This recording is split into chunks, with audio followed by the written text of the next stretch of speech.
Before we start today's episode, let me tell you about my latest adventure. Introducing Lux Coffee Co., a specialty-grade coffee company inspired by creativity and creatives. The debut range is sourced from some of the best farms in Brazil, Peru, Colombia, and Africa, offering beautiful flavors and notes. Our single origins and house blends are roasted every Monday for next day shipping. Visit luxcoffee.co.uk and use code PODCAST for 15% off your first order. And yes, there's exceptional merch too. Lux Coffee Co. is where art meets exceptional coffee.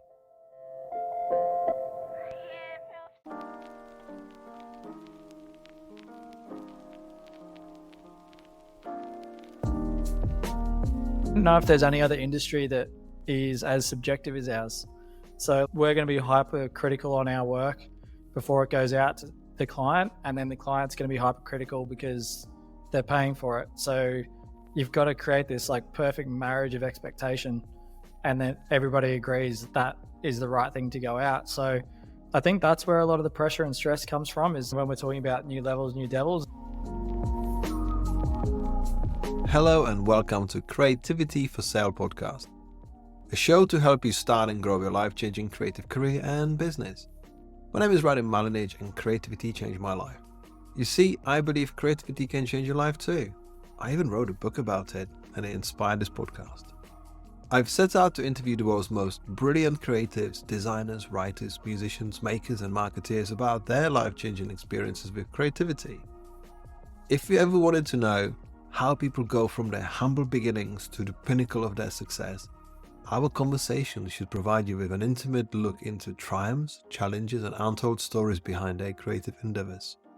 We also discuss the highs and lows of creative careers and creative life. So, thank you for joining me on this exploration of passion, creativity, innovation, and the boundless potential within us all. Let creativity change your life. Are you ready?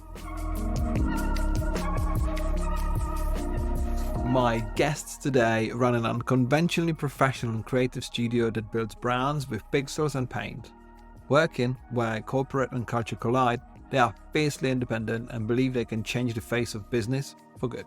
Both my guests are byproducts of extreme sports and art industry. Their paths are similar yet different, and I believe this is what makes their studio unique. It's my pleasure to introduce Paul Balfe and Kyle Tillman from Pennybridge.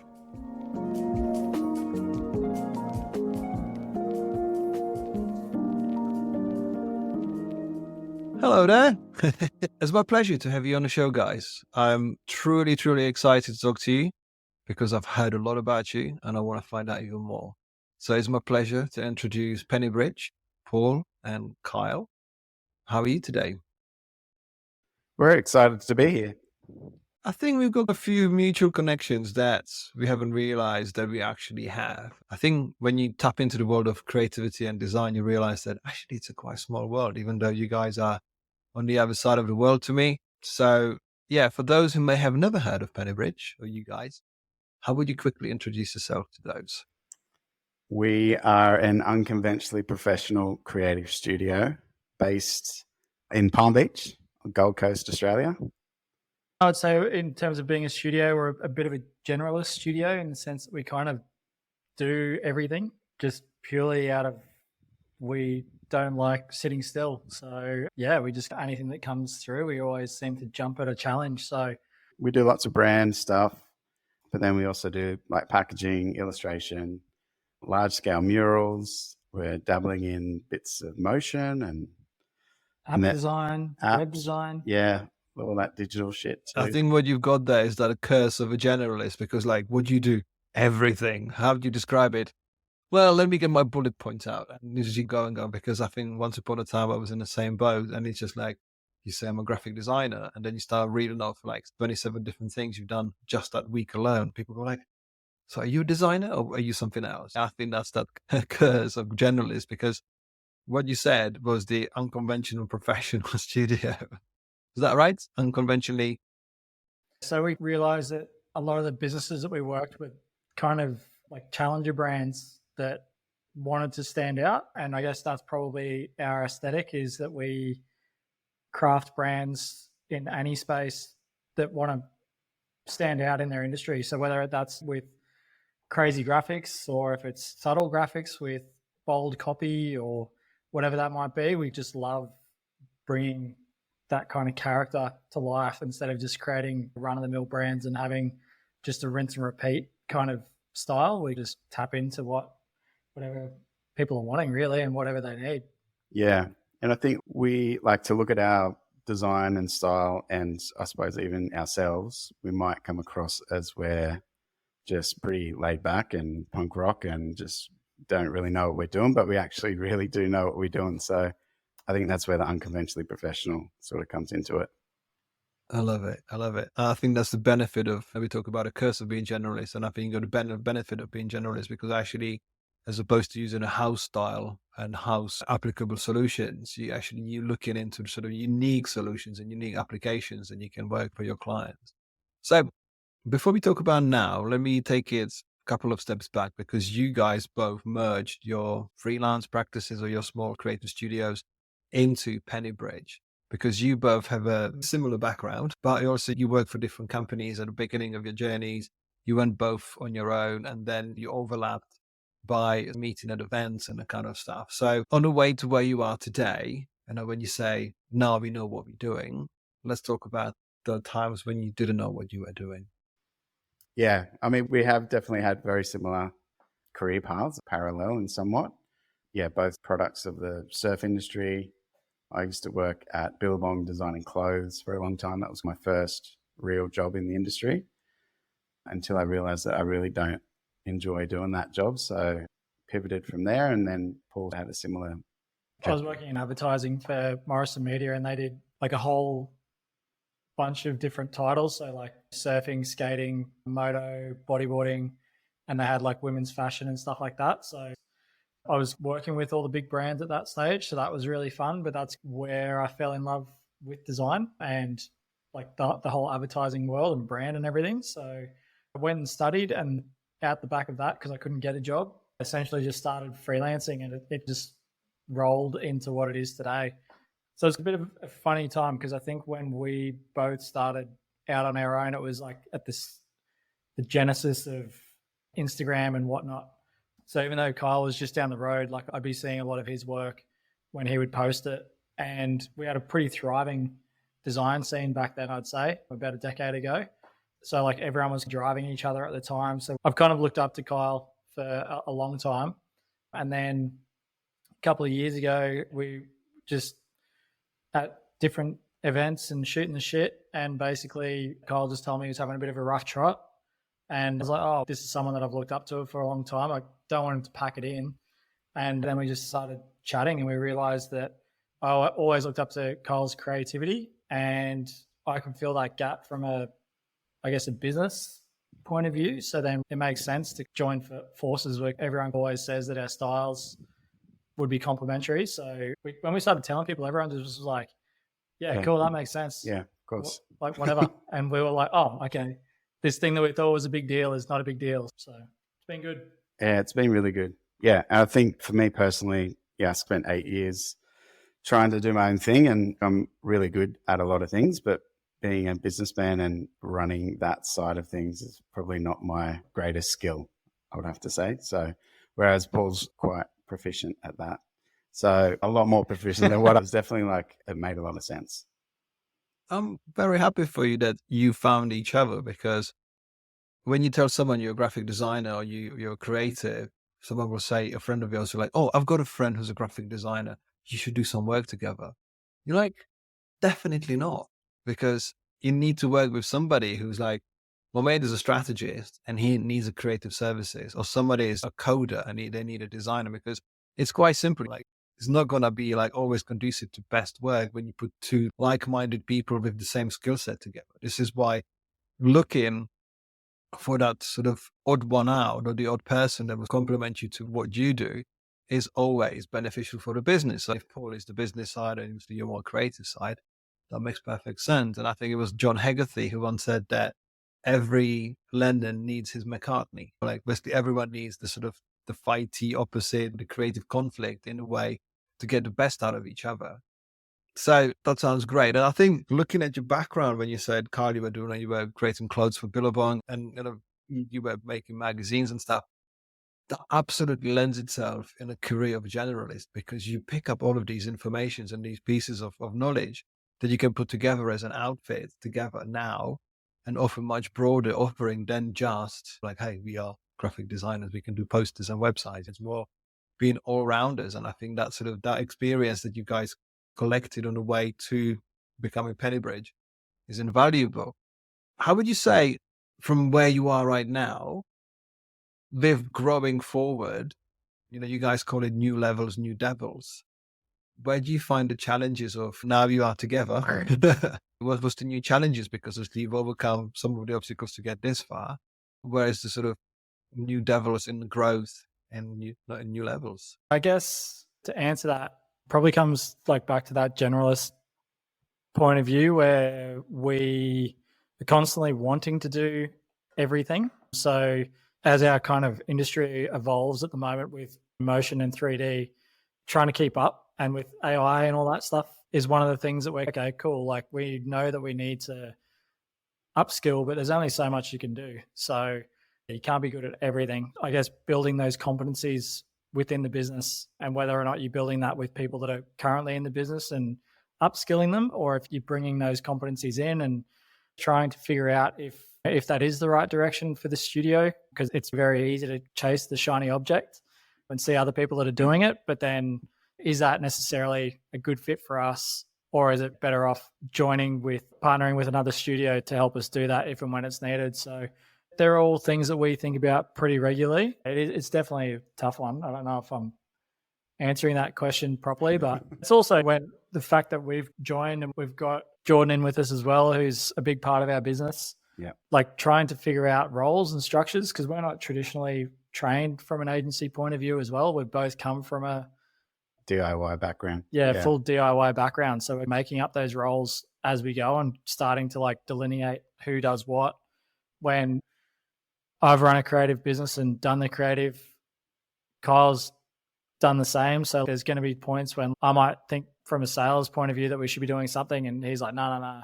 Or like from a creative point of view, it's hard for me not to stand over his shoulder and creative direct and think that I know everything still. That's why we've partnered. So it's all those things roll into one, and then trying to figure out what that looks like for the next 5-10 years. And I think just keeping up with how fast the pace is at the moment is one of the tough things. So this is my question. You mentioned shiny objects, and there's so much to unpack, quite a few notes, and we'll get into it. You mentioned shiny objects, and you mentioned the trends and the fast-paced industry. How actually is it affecting us? Are we trying to keep up because we think this is what might be required of us, or do you try to retain your own identity despite of it? Evolution and technological advancements are inevitable and undeniable. We need to know what's happening around us. Unless we got multi-million-pound dollar careers that doesn't require any deviation from the magic formula, how much do we need to evolve and how much do we need to keep up? Because it's so easily to be swayed by all the noise, by all the sort of what I call blind and uninformed hysteria. Like how much of this is actually translated even into a real world? Because yes, you mentioned upskilling team or collaborating. It's always good to know and keep the trends and keep an idea of actually what's possible, because it's more about possibilities than trends. But how much do you guys get, anxious about the things that are coming? Are you standing firmly in your ground going, you know what, we can learn and pick and borrow? Or do you be like, oh shit, we need to actually keep up? How do you feel about that? We'll be back after a quick break. If you're enjoying this podcast and would like more support and information on your creative journey, you can pick up one of my books to help you do just that. My titles cover branding, graphic design, illustration, all the way to career business advice with ideas how to navigate the highs and lows of the creative process.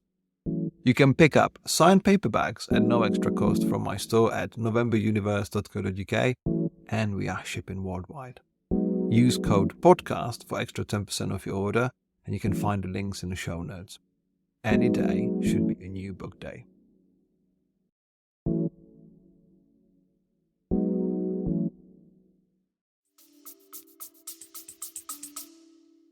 I think it's stressful as hell. because there's just so much information out there, and inboxes like always full, both figuratively and literally. So part of that is there's stress on us now that even after we merged and we have done some awesome work and we won a couple of awards last year, and there's pressure to keep doing that and keep progressing and keep trying to lead the pack somewhat. And I'm talking mostly within our local kind of community. So there's that aspect. And then there's also sort of trying to keep up with what the clients are actually wanting as well. Yeah. I guess that's the other thing. Like, I know what you're saying, Radim, but it's very easy to go, no, this is what we do. But when everything starts to change and you've got people being like, all right, those static things that you've done for us are great, but people don't engage with anything that's not moving now.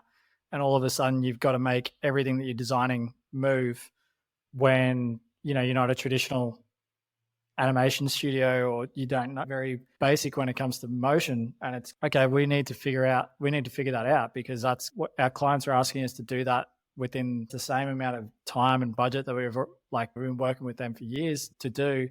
So then that kind of puts stress on the business, and you go, all right, is that the standard now? And it's one of those things, like if you end up in those situations where they're like, oh, my brother's sister's cousin can do it on his phone in 5 minutes, why can't you do it? And it's like, that's not how it works. That's how you get divorced. You're like, yeah, so pass it on and we'll do something different. I mean, if someone else can do it on the phone, then they should. Obviously shouldn't, but that's very interesting, because you mentioned, Kyle, 3 important words which almost don't match up with the idea of a creative business. You said stressful, pressure, and overload. And you're like, well, this is meant to be sunshine and ice cream. This is meant to be brilliant because we do creative work, right? This is like, we get into the creative industry and we start our sort of creative profession on the back of being excited, only to find ourselves from creative dreams to being unproductive nightmares. Like, this is heavy. It gets heavy really quickly, because when the client comes through the door, everything can change. Your ambitions don't match the reality in the slightest. And it's surprising because obviously, not so surprising, could be naive to say surprising, but your work and you guys portray this impression of actually we live in and dream in the amazing stuff that we do. But behind every studio, behind every creative, we are like a swan on the water that we are so graciously bopping and furiously paddling under the water. How do you metabolize this assault on senses that is meant to be a creative dream, but most of it seems very much stressful, overload, and being under pressure? How do you guys support each other? How do you do it? Because you go one another. How do you cope with all of this? I must say though, I feel like as well, all of those exact things that you mentioned, so the pressure and the stress, is probably in my whole career has been my biggest inspiration and push to do better and to create what I have created. So it's like a double-edged sword, really. And the thought of motion and doing different things and pushing our design also fuels us. So I think that's something that, while it does stress us the fuck out, it does also put a bit of a rocket up our butt. And then you can get excited about it. When you start seeing the work that you're producing, you're like, holy shit, we did that. And so it kind of fuels onto the next project. And having to push yourself and stretch yourself doesn't seem as scary anymore, because that at the end, there's going to be something cool that you are proud of. But then if you want to talk about how do we support each other? Oh, no, I was just going to laugh because when you were talking about, I remember having a conversation with Kyle and I was like, how are you so relaxed right now? And exactly what you said before about, it was like, man, I'm a duck. And he's like, I'm calm on the surface, but underneath I'm just kicking like hell. So I just had a little giggle to myself about that. But yeah, I think it's just like with those stresses and everything is, I don't know if there's any other industry that is as subjective as ours.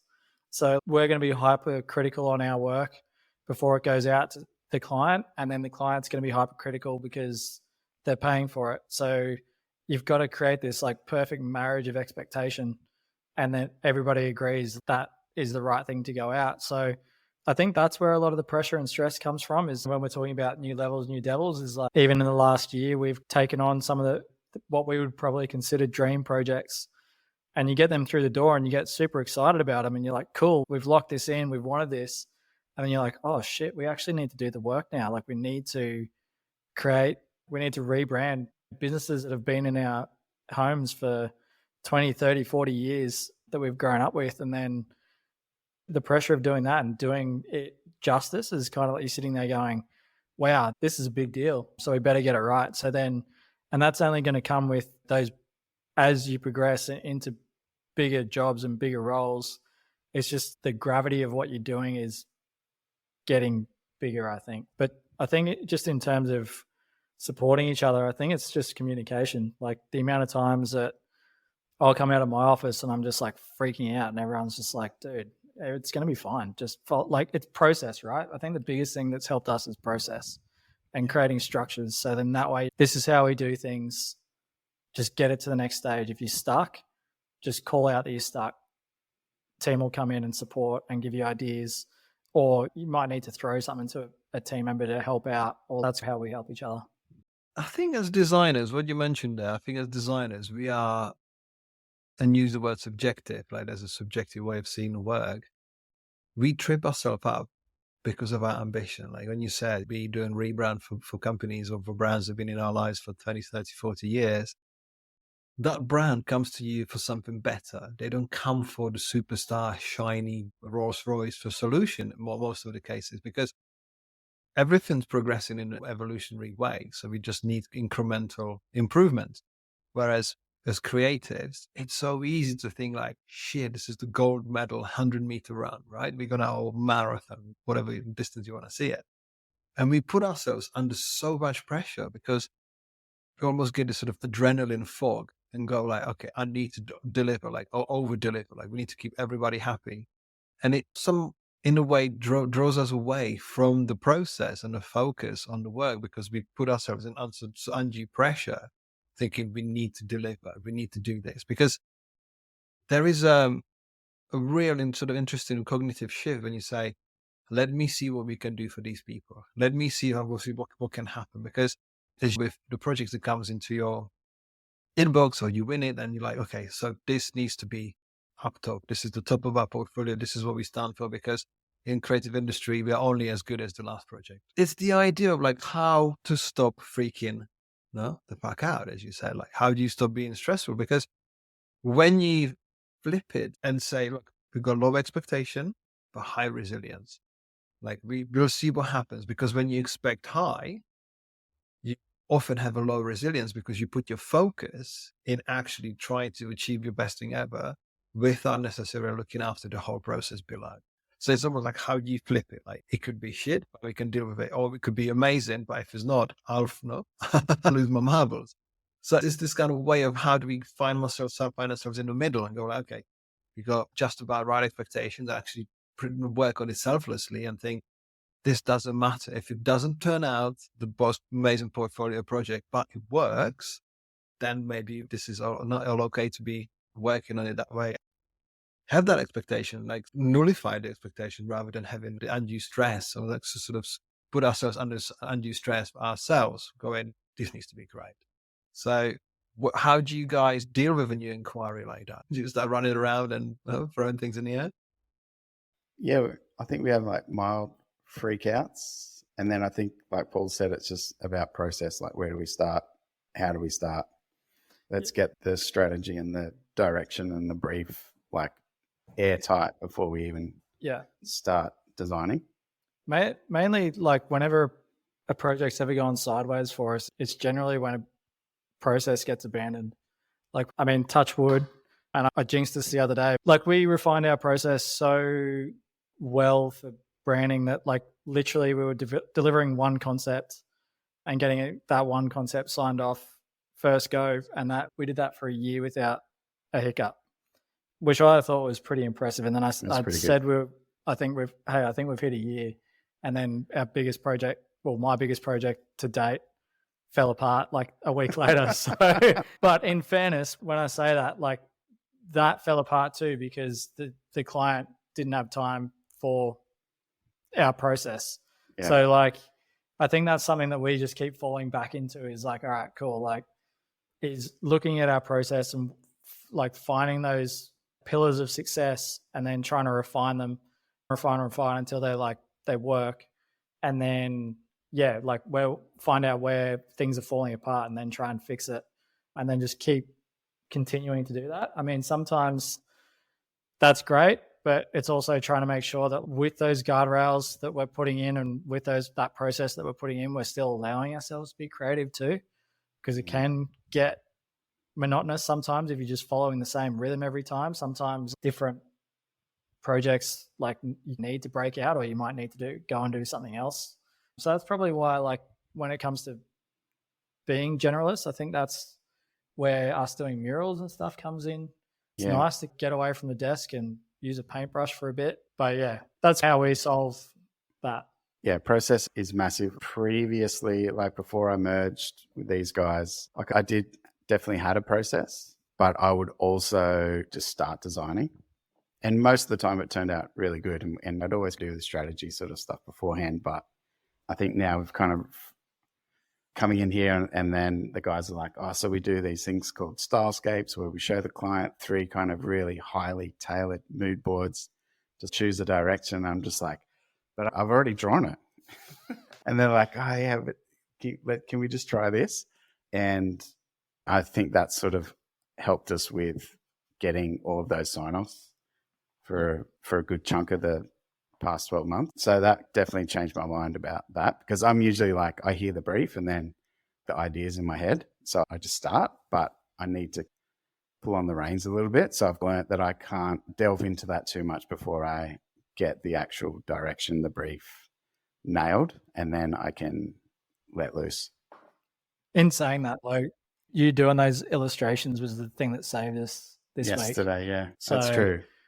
If you hadn't have done that, we would have been up shit creek for the first time in a while. But yeah, luckily Kyle just like had done these doodles and basically pulled them out for a client, was like, oh, I hear what you're saying. Is this kind of what you're after? And they're like, yeah. I'm like, oh, thank God. Yeah. Lucky accident. But I was going to say, it sounds like you guys influence each other in a really good way. You got like almost polar opposite dynamic where, one is more sort of strategic, one is more gung-ho. And that's what's needed. I think that sometimes you can play too safe and you can really double down on your process and be like, we're going to take it steady, have our checklist. And sometimes you need to actually bend the rules a little bit, your internal rules. Because when you talk about the generalism and sometimes it's working for you, sometimes against, there is definitely opportunities to have a sort of a ways of working, but then adapt them or amend them or change them as the client requires.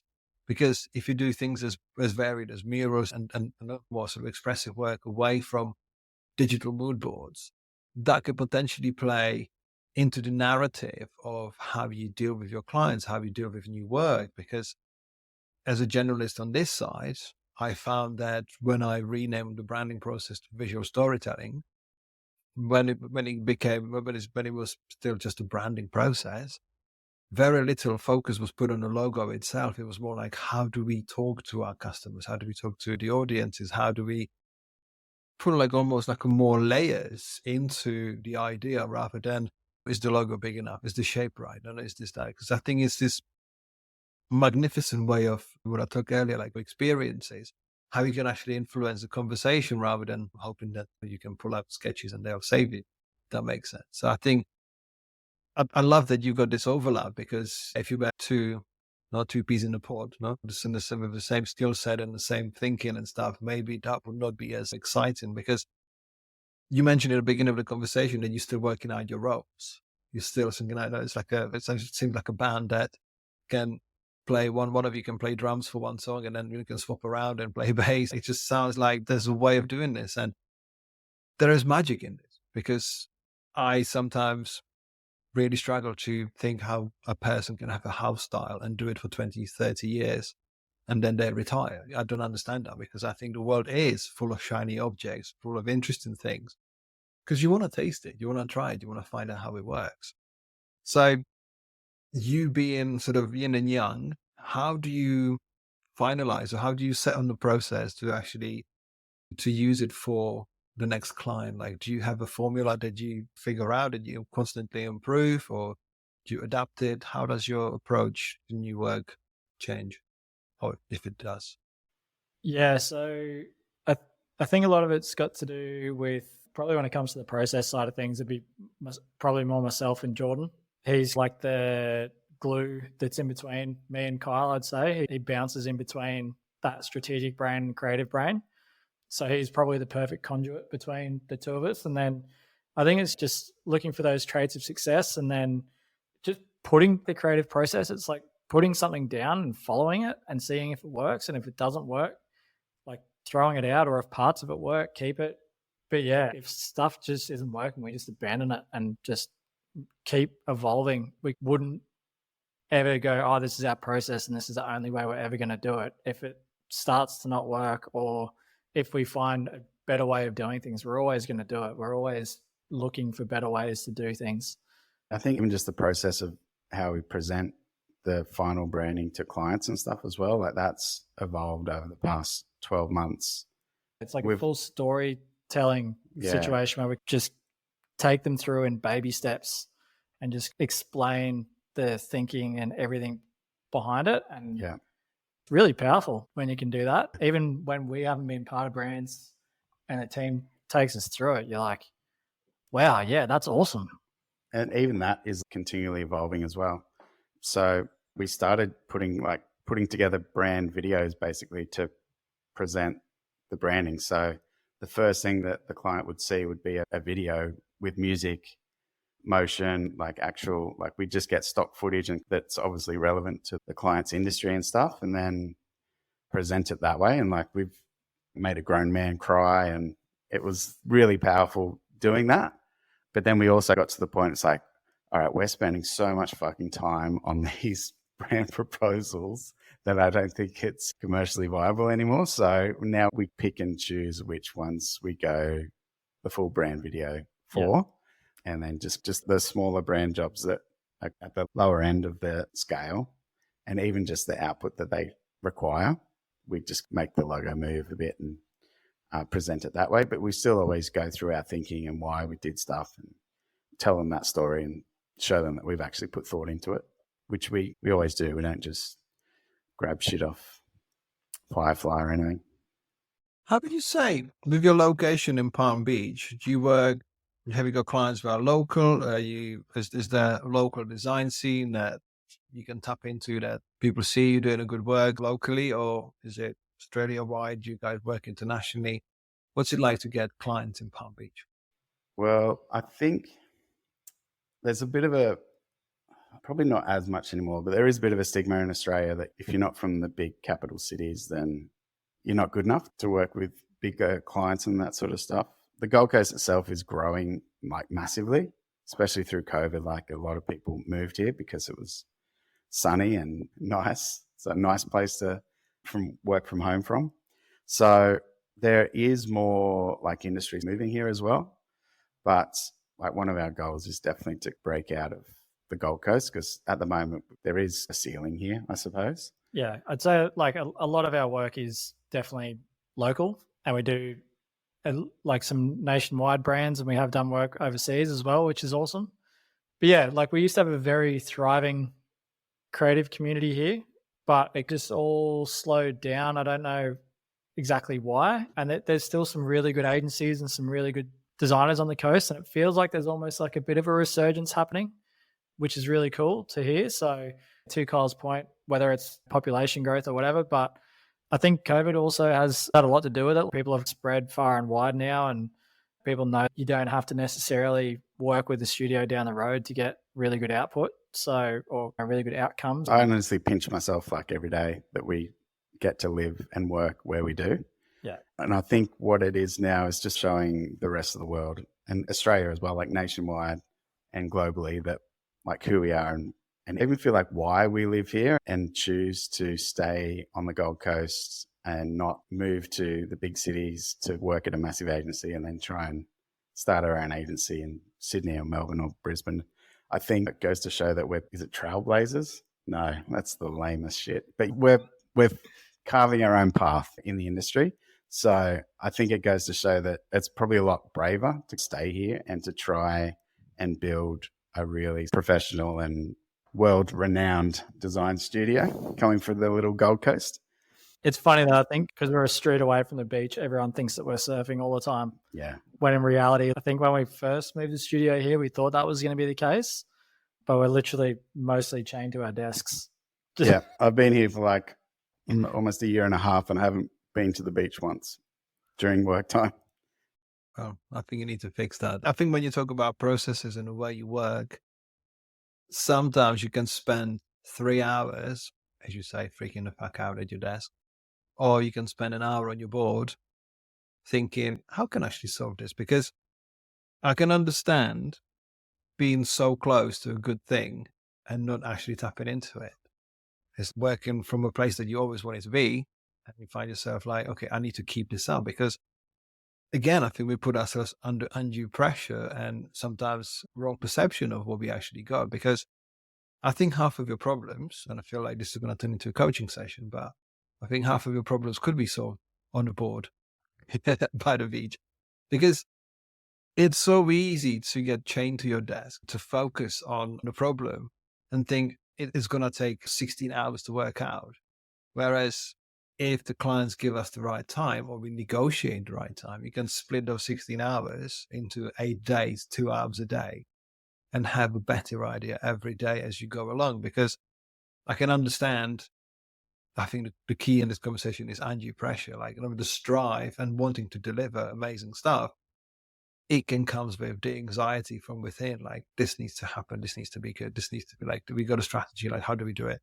So there is something in this where, trying to encourage you to go to the beach, if that makes sense, because it's so beneficial, because it's more like it's in a growth and having the confidence to say, you know what, if I take 2 hours, the world's not going to stop. There's ways of actually put back time by taking time out, if that makes sense. It can also work because you talked about people moving to Palm Beach during COVID. Obviously, the situation changes. And I think that I've had lots of conversation on this podcast with people from cities where they are not necessarily always seen as a sort of design mecca, being from Ottawa in Canada, or that there's amazing creatives and places hiding in places we are normally considered as, why, what, where? This is not, it's either capital city or it's not. And when you think of the most amazing careers that came up pre our generation, and not talking like other centuries, there was no such meccas of design. Obviously, there were pockets of people being in the same place, but like the Shakespeare came from Stratford-upon-Avon, like that's not a capital city. It's where your talent takes you and how things are changing. Because I think that there's been a shift since COVID where you can blur the boundaries a little bit. Because I remember, let's say pre-COVID, I wouldn't really think of children interrupting my work call would be acceptable. Whereas in COVID, it was like, it's a shit show for everyone. Let's deal with it. Like it's acceptable things I'm doing now. I mean, my poor wife, sometimes my kids just literally ambush her in the middle of a really important call. And she's like, I'm working from home. Sorry about this. We have this sort of different confidence and different acceptance because everything that we've created, our rules that we've created for ourselves, no one said, you can't do this. Like we are changing this. We are in charge of our own ways, how we conduct ourselves and how we work and stuff. So that kind of leads me on to you guys being parents. How do you juggle that bit with, obviously, you sounds, I mean, I'm sure it doesn't sound as not as bad as it sometimes sounds on this call, on this podcast, but how much stress can you leave at work in the office and go home and disconnect from Pennybridge when you go and see your kids and your wife's partners? Well, as much as we can, I suppose. I know that I'm getting a lot better at that now, or I'm trying to be. I'm being a lot more conscious of it now because my kids are a little bit older. They're 8 and 12. So they're a little bit more self-sufficient now, which is good. But they're also a little bit more turning into teenagers and just being turds. But I try a lot more now, I think, to try and separate. And I think because previously it was all in my head, like the whole business was all in my head. And now we at least have 3 heads that are trying to figure out the same problem. So it's not as much pressure.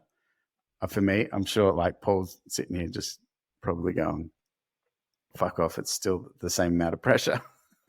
Yeah, I honestly can't speak to that. I'm absolutely shocking. I'm at that point where I can't turn off. And it's one of those funny things when you're with family and you're with people that you love and you start to unwind is generally when you're most creative as well, or you're like, I've come to the realization that what we do is we solve problems. That's generally what we do. And generally you can solve the biggest problems when you're relaxed. So generally I find myself solving a lot of problems when I'm at home and then trying to have to write it down or jumping onto my computer or jumping on my phone or something like that. So it's actually like not, I'm not good at it.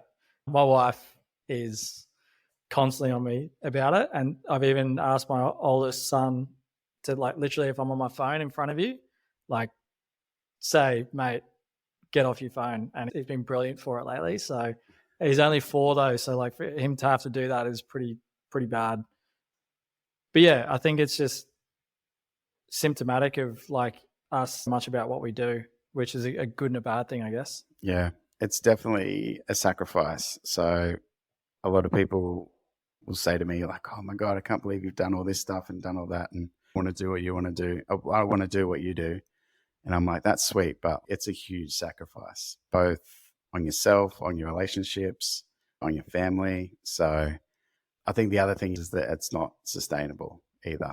We were painting a ceiling at like 5 a.m. a month ago. Yeah. Like just stupid stuff like that, just because you're like, yeah, this is such a cool project, let's do it. And then you throw yourself in the pits of it and then realize like that's an entire night away from your family. And then you've got to literally drive home at the crack of dawn to get them to school. The sun was coming up. Yeah, we had to leave to drive back from Brisbane to the Gold Coast so I could take my kids to school.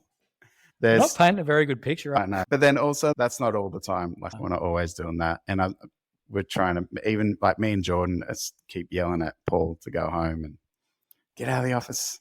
You don't answer that email. So I think we try and support each other. And I think even just was saying before about just getting out for a couple of hours or going to the beach. Like I know even just this morning, like I got up early, took the dog to the beach, went for a swim, and just my whole like attitude to today was a lot better than what it was yesterday. So it's just a fucking juggle. But no one's got it figured out, do they? I know I don't. There's a huge cognitive dissonance because when you're describing, Paul, about unwinding and getting ideas and jumping on the phone and stuff, it's because when you are chained to your desk, when you're in that sort of pressure cooker of a studio, your mental checklist of things you need to do is very much focused on just sort of on that survival instinct. Because many people would say, oh, when I'm driving or when I'm having a shower, whatever ideas come to me.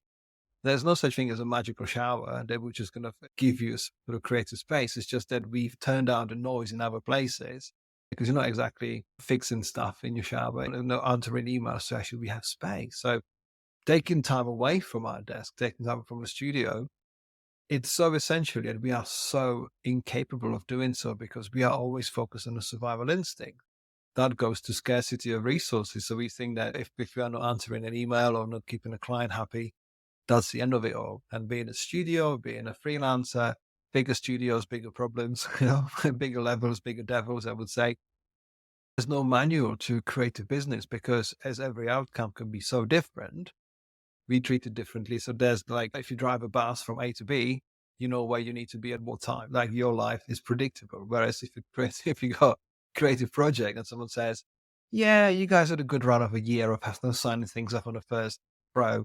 No, let's change this. Everything throws you out of whack. So you might have, I'm sure you might be spurred by your partners to have a perfect time sort of plan. Like, okay, so what times could you do in for your projects? You're like, I can have an ideal plan, but I can get stuck on something for 5 hours, which I wasn't planning. I was planning 5 minutes for this. Like I think the unpredictability of a creative work is part of what we do. So it's like you can never really have the right balance. And come in from work, what is the right buffer between metabolizing what just happened to actually be just a present parent, present dad? Because you can find yourself working less and freaking out about, I'm not earning enough money, but I'm with my kids, but I'm actually freaking out because it's like, it's never a happy formula. And in a way, because like no one finds the sort of absolute equilibrium to say, I've got it all sorted out, because whoever you talk to, everyone in some way hasn't got it figured out. Everyone in some way is not doing something in the place they wish they were doing better. So it's like, we can see these sort of ideal influencer lives or whatever, like, of whoever's not pretending to have it right. No one's got it right. That's the sort of common lie, that everyone pretends that they've got it right and they don't. No, it's like juggling tacos. There's shit's going to be going everywhere. Yeah. Yeah. I think this should be the name of the episode, juggling tacos. I've never heard that expression. I absolutely Oh, I've never heard that. I've been working with him for a year and I haven't heard that before. I don't even know where it came from. I'll just say I made it up. Yeah, sure. I'm glad to get the best out of you right now. How do you guys plan for the future? Obviously, because you don't want to be juggling tacos forever and ever. Do you have a sort of studio strategy? Do you have an ideal clientele? Do you have a 5-year plan? Because the reason why I say it, you speak to people like Max from Ragged Edge, and they have their strategy. They know what they want to do, and they know what they don't want to do. As a generalist studio, you kind of blur the edges again. Like, we know what we want to do, and if this comes through and it keeps the lights on, maybe we'll do that too. So, in terms of Pennybridge, the beast that you guys build in, where do you head in? Do you know where you head in? And what's the plan? Yeah, we're literally sitting right next to this massive whiteboard with all of this strategy, numbers, clients. Grand scheme of things, I think we're still figuring out. I think this is like where the whole unconventional brands thing comes in. It was like we tried to narrow down who we wanted to work with. And then we realized like it's not necessarily like certain kinds of businesses, but more so like certain kinds of people and how they like want to work in their industries. So we didn't want to be industries specific, so to speak. So that was like a big turning point for us. And then that kind of came through it when we were rebranding. And then when we were going through the rebrand too, I kept saying yes to red flag clients for that exact reason, like trying to keep money coming through the door. And like part of the brief for the rebrand was basically like, I just said to the guys, like, I need something that's going to like, as I'm sending out a proposal, it's going to look me back in the face and be like, this doesn't align with our values. Do not send this proposal or don't send this quote out. Just let them know that they're not a good fit and let's move on. Because I've done that a few times where I've sacrificed the time and resource in the studio thinking that we needed that job to get revenue in the door, only for a perfectly good project to come in right behind it. And then we try and take on both. And then that one that we took on just ends up being an absolute shit fight. So yeah, we're slowly starting to figure out who we want to work with, which is great. And then, yeah, in terms of creating that long-term strategy, we're still trying to figure out how people go project to project. So we're trying to spread our load a little bit more and kind of working with clients a little bit, trying to work with them a little bit more long-term and figuring out how that works, because we've got a growing studio and you always feel like if anyone's part of your team, you feel responsible for them and their salary and everything like that.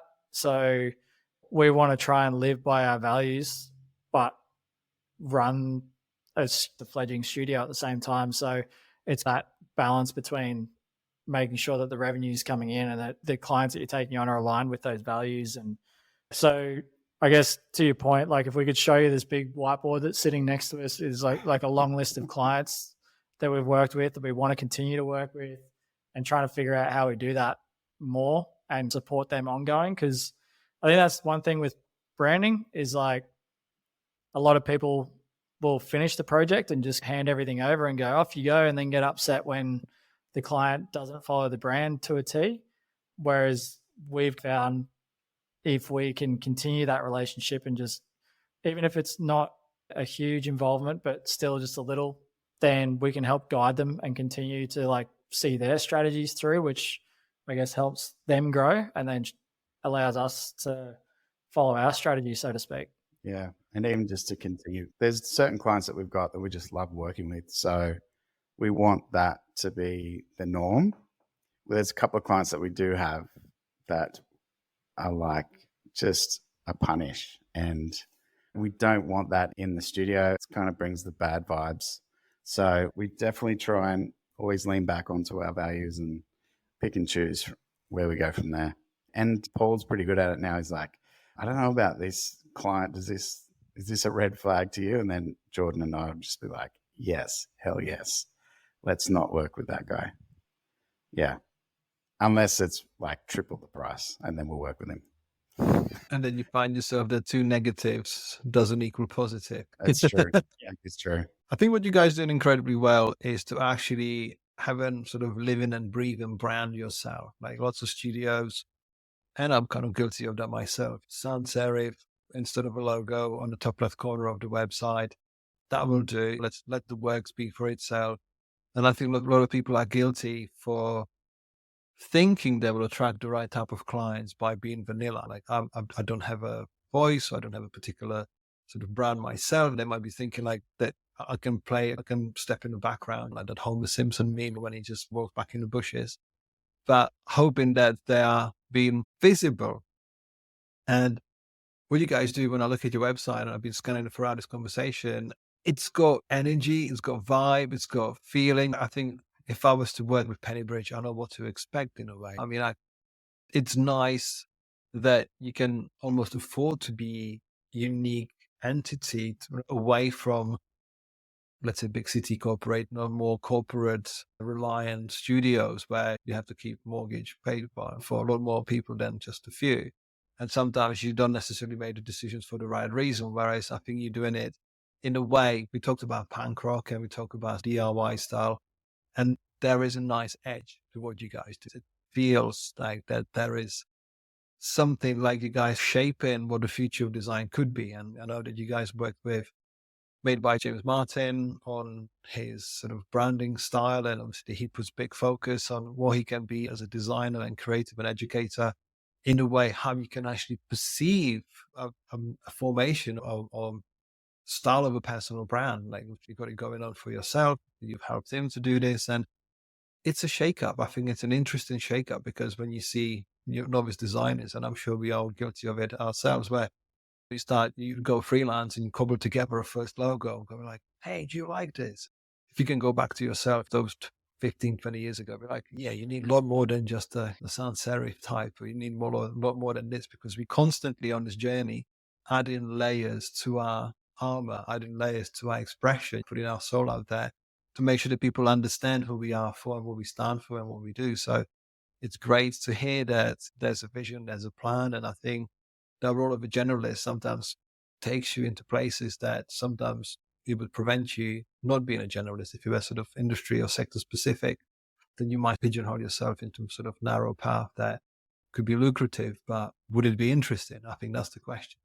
I guess to that point, it's kind of funny because, like you say, you look at our website and you kind of know what to expect. But I think a lot of people might do that and they come into the studio and see the skateboards and everything on the walls, and there's that kind of painted picture of who we are. But then we get into a meeting room and start talking like, what's your business strategy? What's your brand strategy? Have you thought about your launch plan? Have you thought about this? And all of a sudden they're like, holy shit, these guys know business too. And we're not just like, we've got all that stuff because we enjoy it. And that's like us representing ourselves. But I think sometimes we get underestimated as to what we know. And I think that's where that unconventionally professional thing comes in. And honestly, I think that's our superpower. And I think a lot more studios should lean into who they are, because I feel like as soon as, like prior to this rebrand, when we first did, that was a massive turning point. And then now that we've gone deeper again, I feel like it's been pretty big for us. And then, to work with guys like James as well has been epic because he understands all that stuff. It's definitely a bit of a feather in the cap being able to rub shoulders with lots of those guys and even work with them. And I think that does come from the effort and the, not just from the career up to this day, but the effort that we put into our brand and to show our personality quite strongly in it. It was a bold move too, because it could put a lot of people off too. Yeah. When we launched that website at the start of this year, we were like, is this too much? Is this too much? And I still look at it and go, is it too much? But it's one of those things, like, if you got a client inquiring and they like it, then you already know that they're for you. Sweet. Yeah. And like you kind of sell them as well. So they just know what to expect. There's no surprises except for good surprises, pleasant surprises. Pleasant surprises. Yeah. We're all about pleasant surprises. Hell yeah.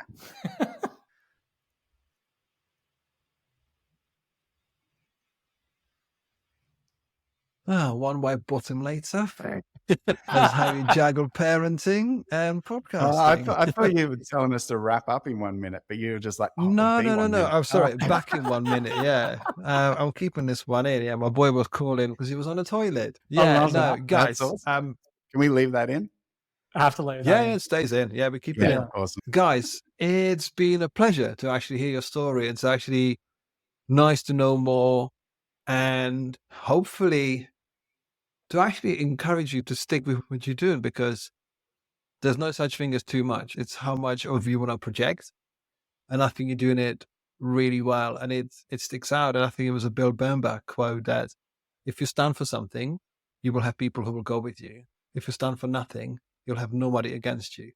And I think I made a mess of that quote. But it's mostly like, it's only a question of time when something starts to work. And it feels really troubling and insecure to double down on who you are and be the odd one out and stand for your values, because it might be harder to find clients at first, but then when it gets going, it gives you amazing runway and experience. Whereas if you try to keep everyone happy, you're keeping no one happy. And I think that's what you guys do. And it feels amazing. It gives me sort of vibe. It's dynamic. And I think I'm only excited to see what happens next with Pennybridge. So well done. And thank you for spending time with me today. No worries. Thank you for having us. Thanks for all your kind words too. Yeah, I might just keep them and just put them on repeat when I need it. We'll have this queued up on the studio speakers whenever we start like questioning ourselves. Thanks, mate. Thank you for listening to this episode of Creativity for Sale podcast. The show was produced and presented by me, Radin Malinich. Editing and audio production was masterfully done by Neil Mackay from 7 Million Bikes Podcasts. Theme music was written and produced by Robert Summerfield. If you enjoyed this episode and would like to support the podcast, please subscribe and leave a rating or review. To get your own action plan on how to start and grow a life-changing creative business, you can get a copy of Creativity for Sale book via the links in show notes. As always, keep those creators' fires burning, and until next time, I'm Radin Malinich, your guide through this exploration of passion, creativity, innovation, and the boundless potential within us all.